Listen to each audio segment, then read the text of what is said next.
Good afternoon, everyone, and welcome to our final session for the day, Online Strategies for School Psychologists in Mental Health.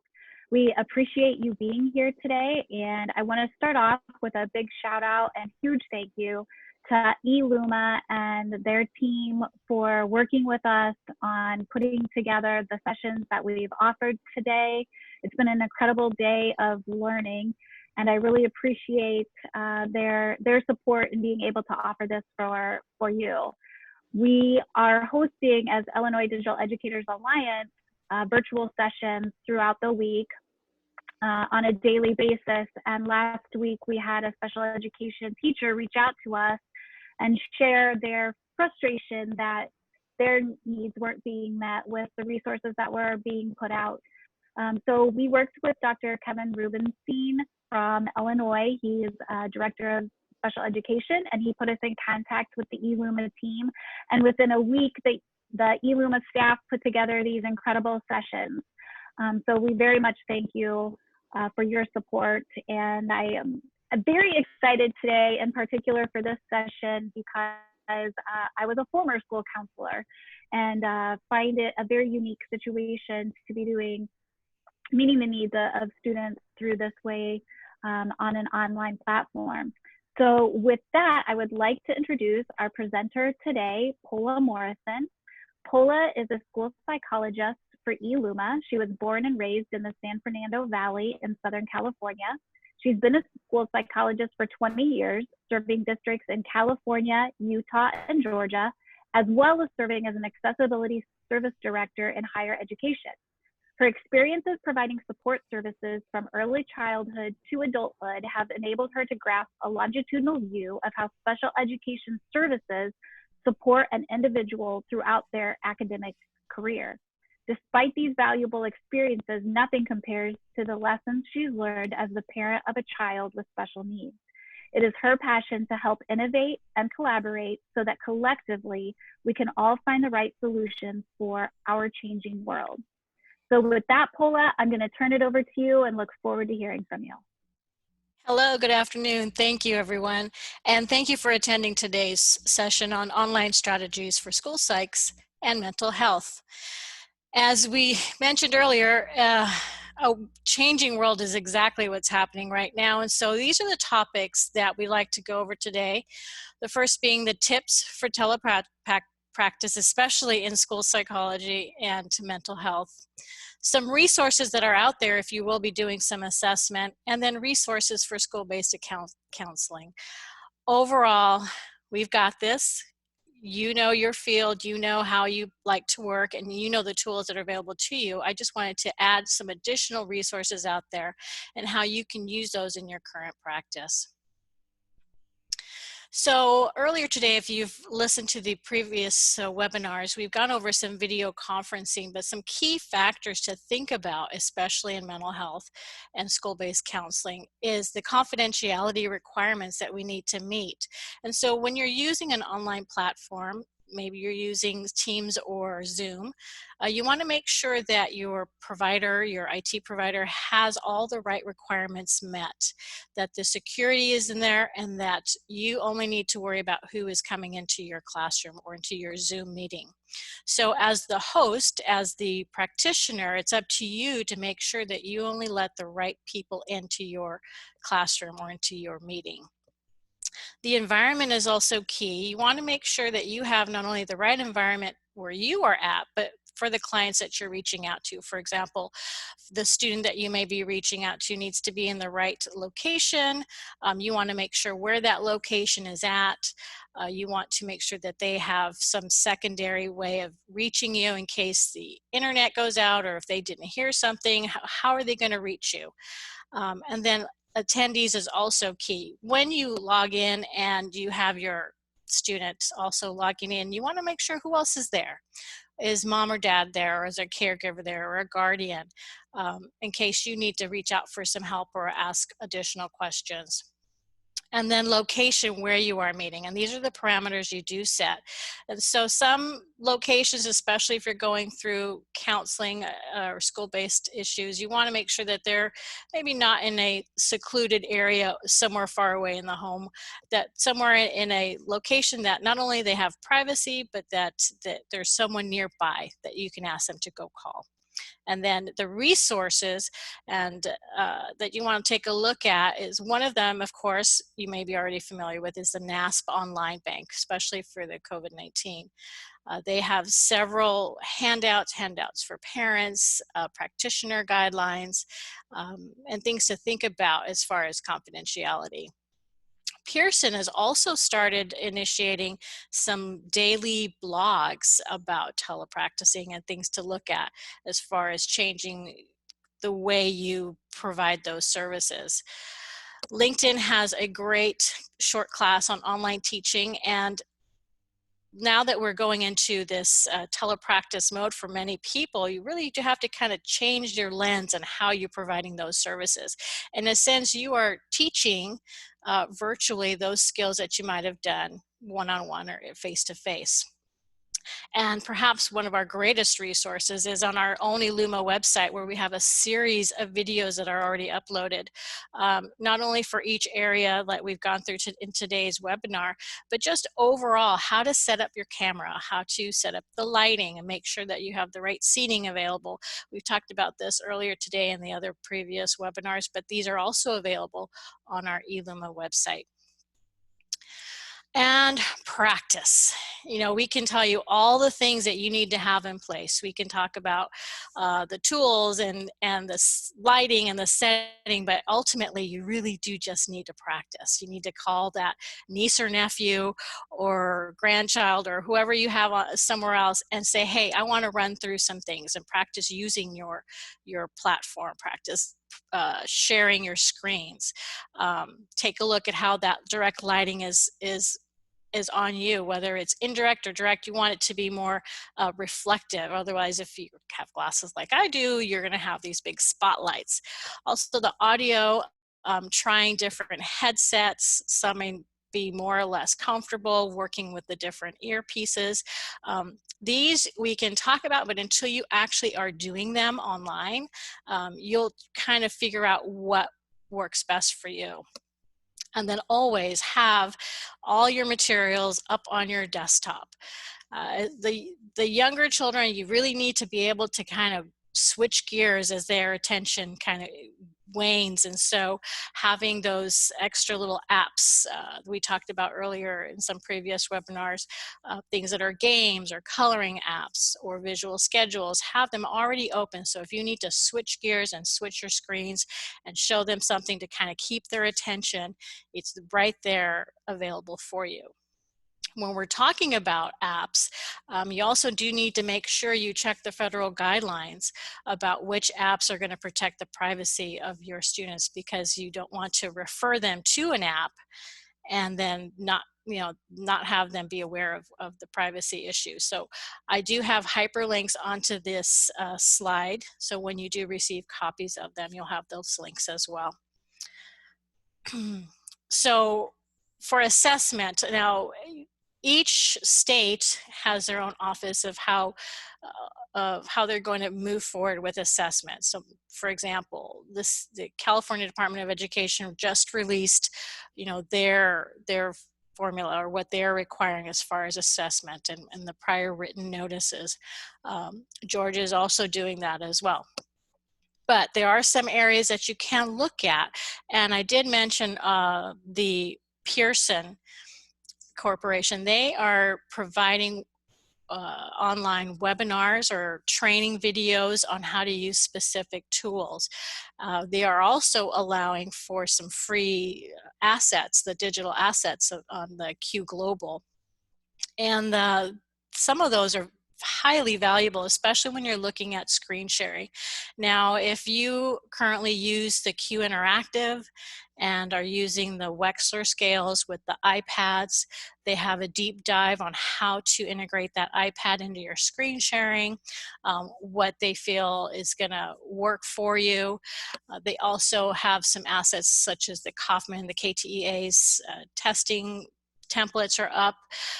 They also caution you on what not to do as far as assessment. Now, they are currently working on a study in Colorado as far as looking at the virtual ability to provide assessment on some of them. So not everything is available to be assessed or to be administered online, but they do have some really great information, and they have a podcast that's just kind of started about looking at the future of virtual assessment.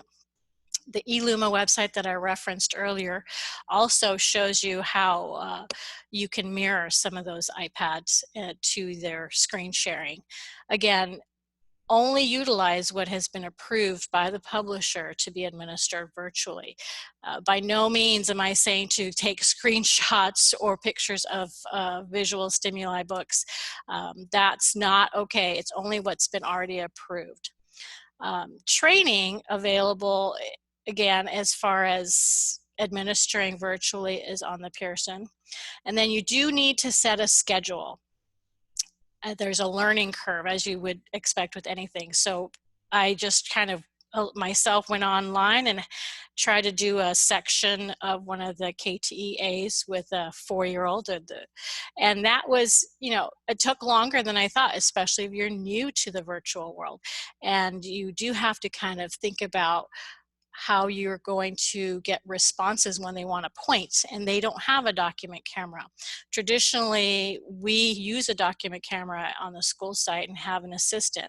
In this case, the parent is now your new assistant, so there's a conversation that has to happen on what the expectations are, whether you're providing that counseling service or some form of assessment. You need to let the parent know what your expectations are, what kind of environment. Do we need something in the morning? Do we need something in the afternoon? And then what are those incentives? Have a good conversation with the parent or the guardian on what are the best incentives to kind of help keep your student engaged and interactive during this whole process, whether that is a storybook or a coloring page, a treat that they may like at home. Those are all part of that communication with your new assistant, hence the guardian and the parent. Now, when we look at resources for parents, the NAS page has this great website as far as talking to your children about this pandemic. But what I've really liked, and these, what I've really liked is that we are using a lot of the same things that the SLPs are using. And so we're taking the social emotional components and using that towards the goals. So depending on the age group that you're working with, I really liked, and I'm going to try to, I hyperlink these. I'm going to try to go ahead and go to some of these. So Seesaw is something that teachers and SLPs, and you can go ahead and in advance assign a student some of these, like identifying feelings. Maybe that's something you're working on. You could try and do that, and then when you do meet virtually, you can try and have that conversation with them. What I also liked was the Epic books, and this is something that allows videos and audiobooks, and they have an SEL component for grades. I'll show you all the way up 7th grade and up. And again, you can either assign this ahead of time, you can go through them. I use them as a fun activity, as a rapport building. I find it really helpful to keep my student engaged and have them as breaks. But when we're looking at when we're looking at how to work best with the younger populations, you do need to kind of switch things up.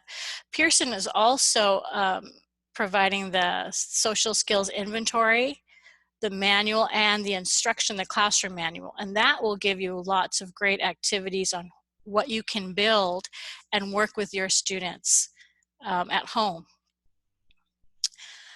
Now, for parent education, you kind of need to assess your learning. Where are you at, and where do you need to build those skills? And for me, I needed to kind of reframe my perception of the classroom now that we've moved into a full online program. Typically, we work virtually with a brick and mortar, and so there's kids at schools, but now everybody's at home. And so my own learning curve on how I could administer some things and how I could reframe things. I mean, I needed to engage myself into some learning, and I looked into some LinkedIn classes on how best to provide those social emotional components. Teach what the expectations are. So again, when you're engaging with the parent and talking about what the goals are, let's frame that. Let's break that down and say, hey, I'm going to try this unit on this area in identifying emotions. And we're going to do this, and I'm going to send this out, and then we're going to have a face-to-face. And so you really do need to engage your parent, and they become a part of that process. One thing I did learn recently, I just did this training on the flipped classroom, where it's that hybrid, where we're kind of not spending a lot of time with the instruction, but we're giving that instruction and then following it up. That is the link to this shows you kind of a video of what that looks like in the classroom. And so that helped reframe my mind as far as how I'm going to be engaging with my students. I'm going to try and give them that assessment or that activity, and then follow that up with that engagement. Now that may work and vice versa. Maybe you need to have that face-to-face engagement first, we'll follow that up, but it's something a little different than what we're used to doing when we were all inside of a classroom. Now, eLuma and this EC had a webinar, which was also, I think you should check out, that talks about how best to engage the parents and how best to provide that virtual experience to your students. And then lastly, that parent communication is key, because now they're your partner. They're a part of this whole process with you. And then you can get their input on where are they at, assess their expectations. School-based counseling, again, there's the local chapters of the school psychologists associations have great viewpoints, and for the state of Illinois, I'm sure that yours does as well. NASP Online is a great area also to look the current what's available. We're looking at more structured lessons than I think that we were before. Previously, we talked about the Social Express, which is great if you're working with students on the spectrum, especially, that really just break things down. Books like the Epic books and Seesaw. But I think if you really need to find that specific niche, now is when we think outside the box. We think about what could we be doing? What is not out there that I need to have? And so you have that ability to create your own lesson, your own activity before you meet with those students, whether that's through an Adobe Presenter or through Jing, making your own PowerPoint or your own YouTube video. We are just needing to reframe the way we provide these counseling sessions. Now, with our current role, probably the biggest issue I've kind of touched bases with psychologists throughout the United States and getting that kind of a view. I talked to some in Northern California and Southern California, Colorado near Denver, Utah. I checked with some in Texas and as well as in Georgia. And the number one thing they said right now, since they've started working from home, is providing behavior intervention supports. And that's probably the bigger area where we're really now teaching the new teachers at home how best to use these supports. Now, earlier someone had mentioned, don't try reinvent the wheel, use what's already in there and then help supplement that or help them understand how that works. And that kind of ties into your consultations. So probably I'm expecting that most of you are providing more consultations with a parent than you did before, because you're spending more time with them. And then online counseling, as I mentioned before, is individual. Now, perhaps you might have had that lunch bunch, or you might have had that group. You have to be really, really careful with that because this environment has changed, and I find that fewer psychologists are doing the group and they're doing just more one-on-one, because you just don't know what the confidentiality is like from place to place. So there's no specific guidance at this time, but most psychologists are choosing just to change their groups into individuals and then supplementing with the behavior intervention supports. Assessment is kind of on the hold, although it is available in some areas. For example, if you needed to do some rating scales, most of the publishers have an online means to do that, whether it's an autism rating scale or social emotional or behavior. For those of you who have maybe initials that are waiting or reevals that are waiting, some people are working kind of doing the framing of that evaluation and waiting till they get to see their students back in the classrooms for the full assessments. Now, for those of us who do telepractice, we do our assessments when they're at the school site with a assistant on that end. And then ultimately, I think collaborating, if there's ever been a time for school psychologists to need to collaborate, that would be now. We all have a different and very specific, unique environment. We all have a specific demographic that we're trying to reach. You know, our states have different information that they're releasing, even though the federal government has provided some guidelines. Each individual state is interpreting that and adding to that. Most of us are in spring break right now, but ultimately we're expecting for some changes to happen, whether your school already has a closure for the rest of the year or they're waiting to see when they'll return. I think collaborating is now when the school psychs and mental health really need to kind of support each other, because what we do now is really going to be outside the box. There's no event in time that any of us can really say we've been through before. And so the guidance that we receive from our state and federal government is something that's going to kind of give us some direction, but ultimately when it comes to one-to-one, it's up to us to figure out what's going to work best. And traditionally, there hasn't been a specific school psych website. We've kind of taken from here and there, and if anything, we've worked very closely with the SLPs. So a lot of the tools that they use are tools that will be helpful for us. So as I mentioned, this is a very collaborative, unique time, and I've been trying to gain support and information from other school psychs in other states. Ultimately, we need to figure out what's going to work for you in this changing world, in this picture right now, because likely it's going to change again. But I'm happy to answer any questions that you may have. Pola, thank you so much.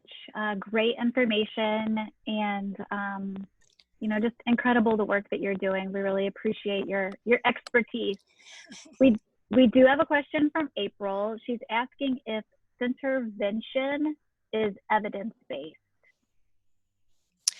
Intervention, I believe that is through speech and language. So yeah, yes, I believe it is. It's not a tool that I use often. I kind of just pick the social emotional activities, but I believe it's part of the speech and language as well as education program. So yeah. Great, thank you. And feel free, the chat window is available for you to ask questions of Pola. In the meantime, I'm also going to add in a few links for you as well. The first link that I'm gonna put in is the IDEA Illinois website with our calendar. It has upcoming events that we are hosting. We do anywhere between 6 to 9 virtual office meetings, webinars, etc., that are free to join. So that link there will have that information for you. Pola, we do have another question from John. How do you involve parents during individual sessions with lower functioning students? Okay, that's a great question. So it's really dependent on that level of functioning. So when we're talking about lower functioning If we're talking an ID category, you know, you're going to want to gear your activities that are engaging, but also to have that parent there nearby to keep the student engaged and attentive, not, you know, removing distractive stimuli, toys, whatever is around that could be distracting to the student. Also, that conversation with the parent about what's going to be the incentive. If it is as low function as an ID student, you know, is that incentive going to be some crunchy snack to keep them engaged or a sweet treat? If you're looking at a mild, we want to talk to the parent again about the level of attention, focus, understandability. You know, it's really, you really have to find out from the parent what are the tips and tricks for that student. They know how to work with that student. They've been doing their own sense of behavior intervention at home.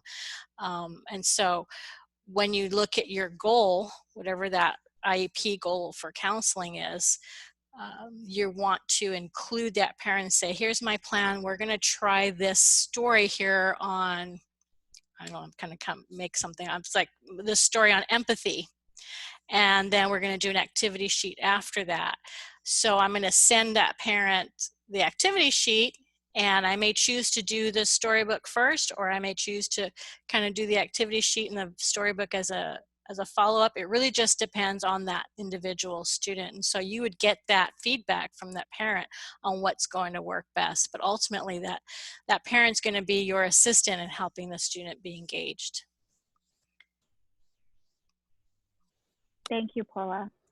And I knew, just for those of you that may not be as familiar with Zoom, if you are wanting to ask a question in the chat window, if you hover your mouse over the bottom of the Zoom window, the chat icon will show up. You can click on that chat icon and it'll open up the chat window where you can put your question in. John said that was very helpful, Pola. Thank you. We also someone did ask a question about receiving the slides through the email. So just for clarification, yes, if you are on the webinar today live, or if you have registered for the webinar, we will follow up with you with links to the recording, links to the resources, and links to the presentation that Pola has shared today.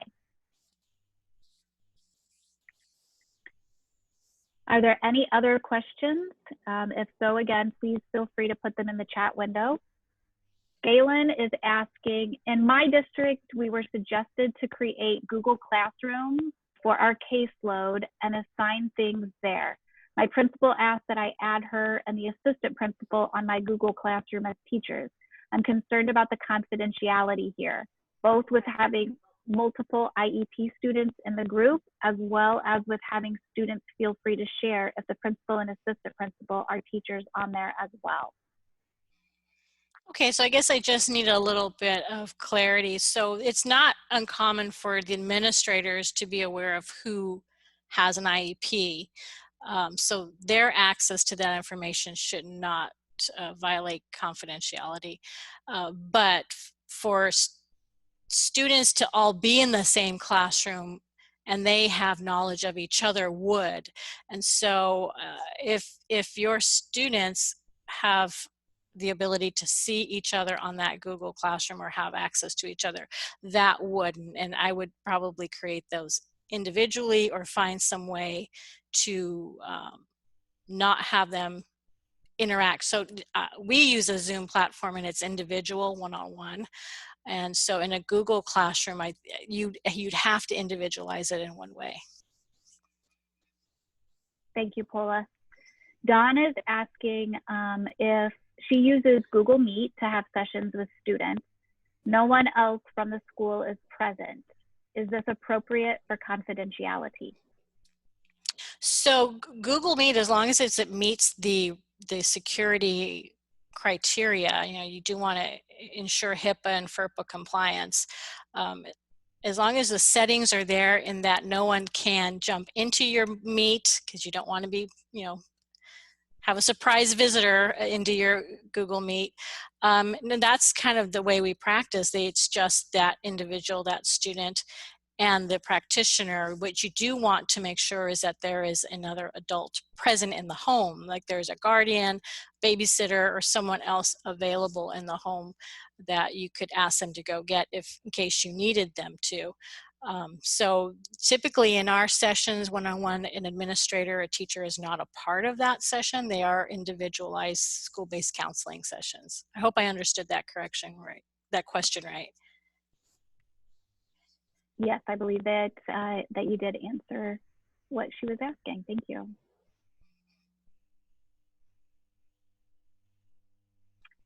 Sean says, our district uses a signed informed consent for students to participate in a group Zoom meeting. This affords us access to the benefits of a group modality while providing informed consent about the risks. Yeah, that's terrific. That's ideal if your district can do that. Not all districts are using an online signing like a DocuSign, but if yours is already providing that, that's fantastic. And what I should point out is that they all need to be within the same school or the same LEA.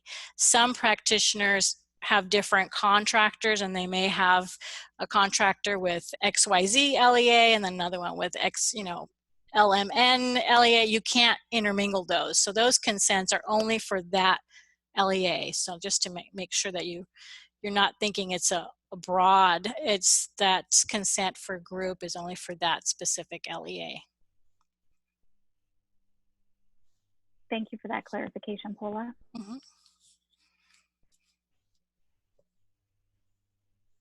Are there other questions that anyone has or anything that anyone would like to share?